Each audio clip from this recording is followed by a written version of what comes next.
Happy New Year! 1st of January 2021.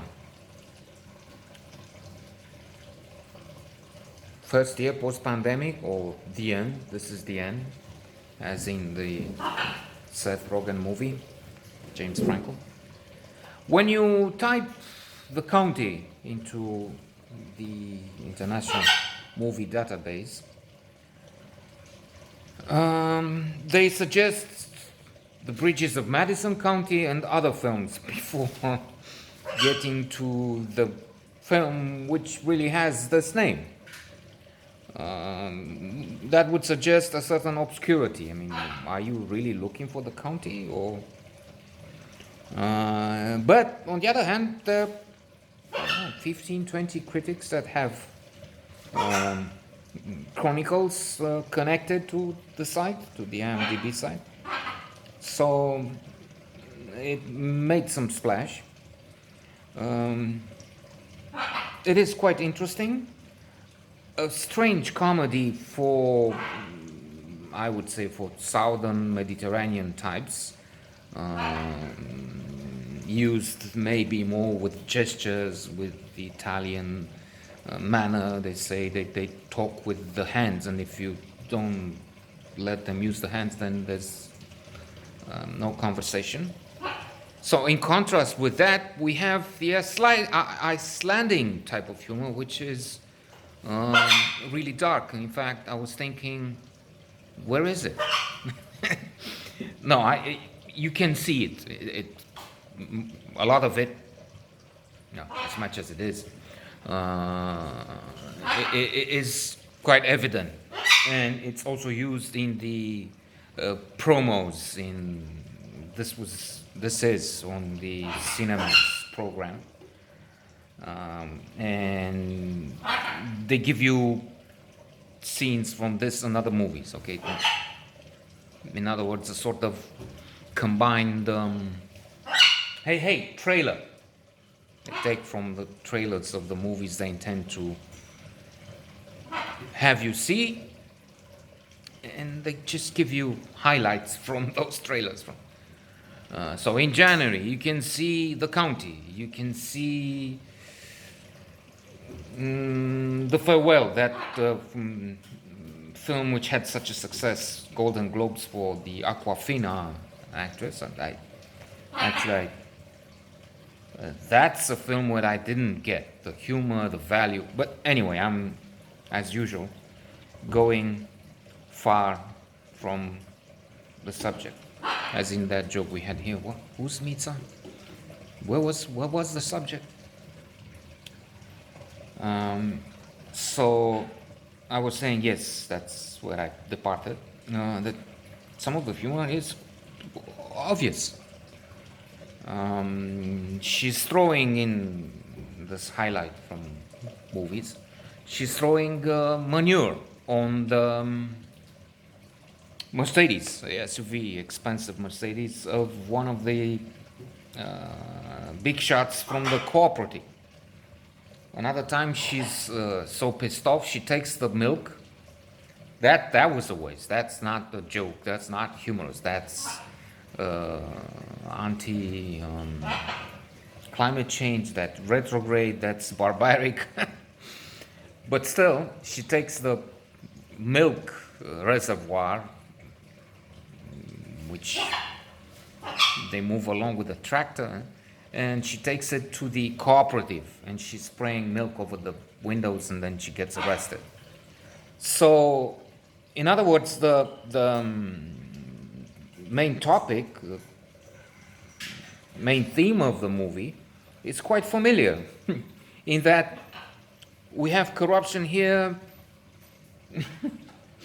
as a byword, as a password, as a means of being. In this neighborhood, actually, there are people with swimming pool, BMWs, SUVs, and all sorts of fancy things, which they would get if they worked for, I don't know, 752 years with their state job. But then you see what I mean.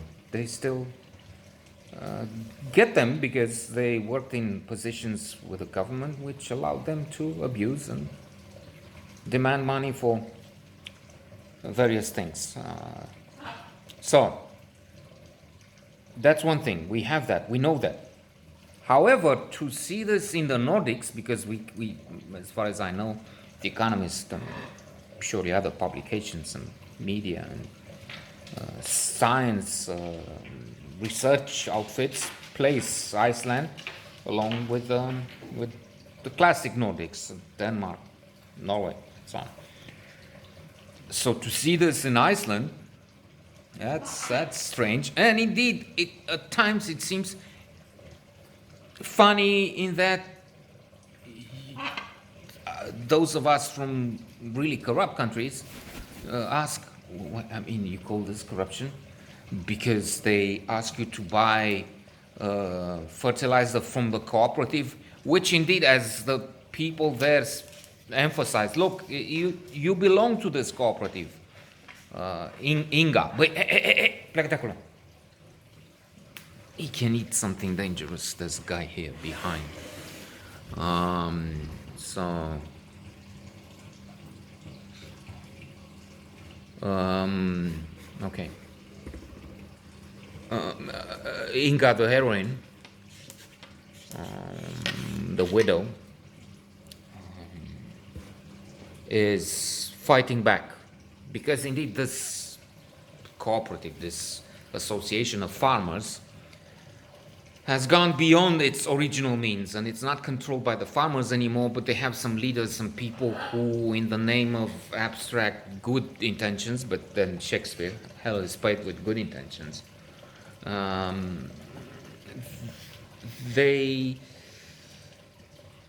get an SUV Mercedes. For instance, this guy, I'm not sure how he happened to have that, but it might have to do with the affluence that is originating from this union of farmers and what they sell and buy and the trade and commerce, which is supposed to stay there within.